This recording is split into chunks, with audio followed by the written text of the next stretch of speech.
importancia de cuáles son las ayudas diagnósticas en el embarazo, por qué es importante hacerlas y cuáles son los controles que se deben tener, es el tema que trataremos con el doctor Juan Carlos Restrepo. Él es médico gineco-obstetra, eso yo lo tengo que leer casi siempre, especialista en medicina materno-fetal. Bienvenido, gracias por acompañarnos. Buenas tardes, ¿cómo están? Muy bien, gracias, doctor, y muy felices de tenerlos acá porque la gestación es una época de la vida de una mujer que es supremamente importante, donde la mujer y el feto son vulnerables y tenemos que cuidarlos demasiado. ¿Cuáles son esos cuidados que debo tener, no ya cuando estoy embarazada, sino hay algunos exámenes que debo hacerme antes de, cuando estoy pensando en quedar en embarazo? Sí, realmente la medicina materno-fetal ha cambiado la forma de ver el embarazo mismo y actualmente, idealmente, toda mujer antes de embarazarse debería tener una consulta prenatal. ¿Por qué? Porque hay ciertas enfermedades que podemos resolver, quitar y minimizar riesgos cuando las pacientes van a esta consulta antes de quedar en embarazo. Un ejemplo muy claro, lo digo yo en las charlas con las pacientes, les digo a ellas, levanten la mano quienes de ustedes saben cómo está su estado inmunológico contra rubeola. Ajá. Entonces la rubeola es simplemente una enfermedad muy sencilla que da una gripita, que te da un malestar muy sencillo y desafortunadamente cuando hay en gestación nos hace unos daños en los bebés impresionantes. Y es bastante común, ¿no? Es bastante común, afortunadamente con las campañas de vacunación se han disminuido, pero una consulta prenatal que nos diga que la señora tiene anticuerpos suficientes para proteger a su bebé es muy importante, o si no, simplemente se vacuna, se aplaza la gestación 3 meses y ya la paciente puede embarazarse sin ningún problema. Fuera de otras enfermedades que desafortunadamente todavía vemos, por ejemplo la sífilis, saber si la señora tiene SIDA, desafortunadamente tenemos bastantes pacientes en embarazo con SIDA. Son enfermedades que podemos cambiar el curso de la enfermedad durante el embarazo y proteger el bebé. Hay otras enfermedades que no podemos hacer nada, pero estas son prevenibles. Hay otra situación y es que ahora está muy de moda tener gatos en las casas, porque son una mascota fácil de tener, son muy cariñosos, en fin. ¿Qué pasa con la toxoplasmosis que es transmitida por los gaticos? Si yo, por ejemplo, adopto un gatico, pues no tampoco satanizarlos porque son también miembros muy importantes de la familia, pero ¿qué hacer para prevenir que me vaya a pasar algo durante un embarazo? Sí, la toxoplasmosis, digámoslo así, la fama la tienen, pues tienen una parte indudablemente del problema los gaticos, pero hay otros animales que pueden dar el problema. El hecho de comer verduras que no tengan una buena que estén contaminadas con materia fecal, puede ser del gato o de otros animales, o el consumir carnes, por ejemplo, de cerdo, o más que todo en países donde, por ejemplo, en Francia, que utilizan tanto la carne marinada, carne cruda que no está cocida, es marinada de res, eso aumenta la prevalencia de esta enfermedad. En Francia tienen bastantes casos de toxoplasmosis, y yo diría que son una de las partes del mundo donde más nos enseñan de toxoplasmosis. Lo ideal, entonces, es saber si uno ha estado en contacto con el toxoplasma antes de quedar en embarazo. No hay vacuna desafortunadamente contra el toxoplasma, no le podemos dar ninguna droga a la señora, pero al menos si ya está con anticuerpos, ya estuve en contacto con ese parásito, puede que me haya dejado alguna secuela en el ojo, con algún problema en la retina, pero al menos mi bebé, a no ser que tenga un estado de inmunodepresión, la señora no va a tener ningún problema en el embarazo. Vamos entonces a la noticia. Resulta que me doy cuenta de que estoy en la época de la gestación. ¿Cuáles son esos exámenes que deben ser de rigor y cada cuánto debo realizarlos? Sí, indudablemente se piden varios exámenes que nos dan el estado de salud de la materna, pero yo quiero hacer énfasis en uno muy importante, que es la ecografía. Luego de que usted tenga una prueba de embarazo que son hechas en la farmacia, son muy económicas, 4.000, 5.000 pesos, que son buenas y son útiles, porque la gente dice, no, me hago más bien la de sangre para confirmar. No es necesario, con esa ecografía, esa prueba de embarazo es buena y es útil. Lo ideal sería empezar su control prenatal y, muy importante, hacer la primera ecografía. ¿Qué se ve en esa primera ecografía? La primera ecografía es importantísima porque es la que nos va a decir, uno, confirmar que el embarazo sí está dentro del útero. Muchas veces el embarazo puede estar afuera, en una trompa, o en un cuerno del útero, o en la cicatriz de una cesárea. Esos son casos muy especiales, muy escasos, pero se ven. Todos los días vemos embarazos ectópicos. Lo otro que debemos hacer es una ecografía que confirme el número de los embarazos, que no sea gemelos. Entre los gemelos, la otra importancia es clasificar qué tipo de gemelos tenemos. No es lo mismo, para que me entiendan, no hablar términos muy médicos, que estén en la misma bolsita. Que estén en la misma bolsita, sobre todo, más que todo, es que coman en la misma placenta. Los bebés que comen en la misma placenta, que son los monocoriales, esos son un mundo aparte, diferente a los gemelos que comen cada uno de su placenta. Esos son distintos, son más fáciles de tratar.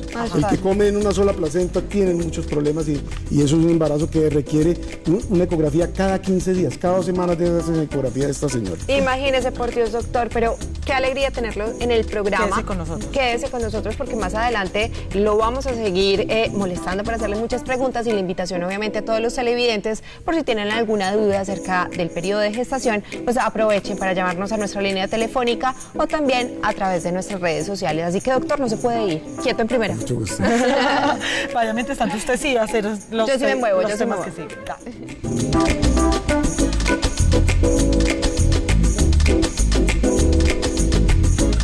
Bueno, y seguimos entonces hablando como de la gestación. Ya nos habíamos quedado en la primera ecografía, que es importantísimo para ver cómo está posicionado, pues cómo es el fetico, cómo viene, si es uno, si son varios, qué susto. Bueno, de ahí en adelante, ¿qué tipo de exámenes vienen para la paciente? Y más importante aún, ¿cuántas ecografías es conveniente hacerse y por qué? Sí, indudablemente entonces el médico les va a pedir los exámenes que nos va a decir muchas cosas. Supongamos una paciente normal, necesitamos saber cómo está su función renal, descartar que no tenga infecciones urinarias, o sea, un citoquímico de orina, idealmente un urocultivo. Exámenes para que nos muestren cómo está su hemoglobina, que no tenga anemia, que no tenga ningún tipo de infección. Siempre pedimos el examen de serología, que es el examen para ver que no haya sífilis. Desafortunadamente siempre se pide el de hepatitis B y también el examen de SIDA, como lo mencioné anteriormente, porque nos sirve a veces desafortunadamente para encontrar pacientes que tienen esta enfermedad. Y la diferencia es grandísima. Si yo le hago el tratamiento a un bebé, donde el riesgo, si se hace adecuadamente, el riesgo de contagio es del 1%. En cambio, el bebé, si no recibe el tratamiento, puede ser en tasas tan altas como un 30 o 40% de nacer con SIDA. Entonces, eso hace parte del control prenatal común y corriente. Luego de la primera ecografía, en que comprobamos que tenemos un embarazo normalmente implantado dentro del útero, un solo bebé idealmente. No es para desesperarse, pero el gemelar es de problemas. Uno a la vez. Claro, es más Despacio de la delicado. letra. Hacemos la otra ecografía, que es idealmente la de cálculo del riesgo de problemas cromosómicos. ¿Qué ecografía es esa? Es una ecografía que se ha tomado paso lentamente en la gente, ya la gente le entiende por qué se hace, porque cualquier señora de 15, 20, 48 años, como vi una el día de este viernes pasado. Ay, qué susto, uno pensando que la menopausia, doctor, y que está embarazada. Eso pensaba ella, y iba para su embarazo número 15.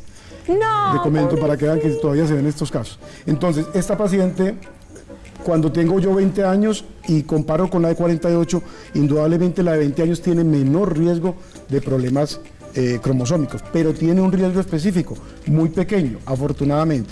Entonces, lo que hace esta ecografía es, sobre todo, no solamente es para las señoras de 35 años o 40, es para cualquier señora que esté en embarazo.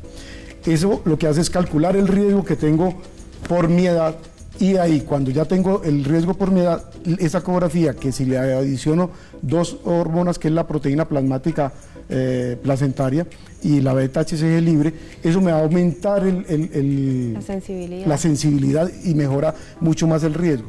Y me tranquiliza en el sentido de que es muy bajo el riesgo que tengo para trisomías del 21, el 18 o el 13. Con eso se ven con las medidas, de pronto con las medidas como de la cabecita, de la con las nuquita. medidas de Se la mide nuquita. un espaciocito que tienen los bebés acá en la nuquita, que no debe estar muy aumentado. También buscamos un huesito nasal, no para ver qué nariz va a tener el bebé, sino para ver que la tenga. ¿Por qué? Sí, va a ser respingado, doctor. Exacto, porque es que los bebés con síndrome de Down no es que no tengan nariz, ni no tengan un hueso nasal, sino que esa maduración se hace más lenta. Entonces eso es lo que aprovechamos. Se demora más meses. Se demora más, entonces se demora en verse. Entonces cuando lo vemos ese tiempo, no la tienen. Entonces muchos de los Down no tienen eso. ¿En qué momento se puede saber el sexo del bebé? Con esta ecografía somos a veces tan osados nosotros de decirle el sexo y nos equivocamos muy poco. En semana 11 a 13 más 6, con una posibilidad, digamos, una tasa de fallos de un 5% como más. Con seguridad, indudablemente a la semana 15 no hay riesgo de falla en un sexo fetal de un sexo de un bebé normal. Y ya ese cálculo de riesgo lo que hacemos es mirar también que el bebé esté bien, porque no solamente sirve para esos problemas cromosómicos, sino para ver que el cerebro se ha empezado a formar bien. Diagnosticamos algunos problemas de corazón ya en este punto, problemas de la pared abdominal que son a veces riesgosos, digámoslo así. No quiero hablar, porque yo sé que la señora en embarazo se asusta mucho cuando uno habla de cosas muy maluquitas. Y después vendría la otra ecografía, que es la ecografía morfológica, que se hace en semana 20 o 22, 24, que es donde podemos ver mejor el bebé, dependiendo de las condiciones físicas de la mamá. Tenemos muchas señoras que se han hecho cirugía bariátrica, tienen abdomen, lipo, eso dificulta un poquitico, pero generalmente la ecografía mejor para ver que todo en un bebé esté bien.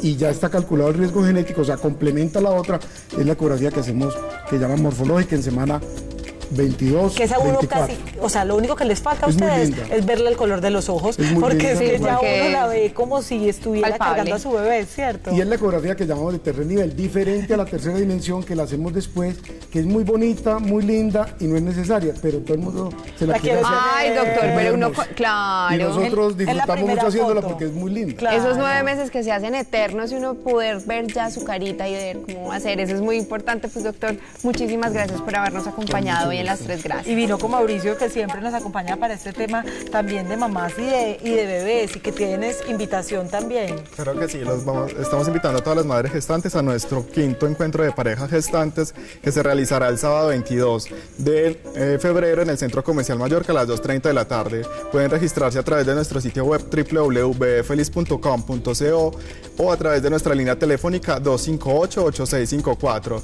Recuerden que también la Sociedad de Ecografías Clínica del Prado hacen ahora parte de nuestra alianza, una alianza que trae beneficios para las mamás y los bebés. Y esto es gratuito, ¿cierto? Totalmente gratuito este evento. O sea que tienen que inscribirse para que tengan bebés felices. Gracias por acompañarnos. Nos separamos un segundo, ya viene hablando de bebés felices.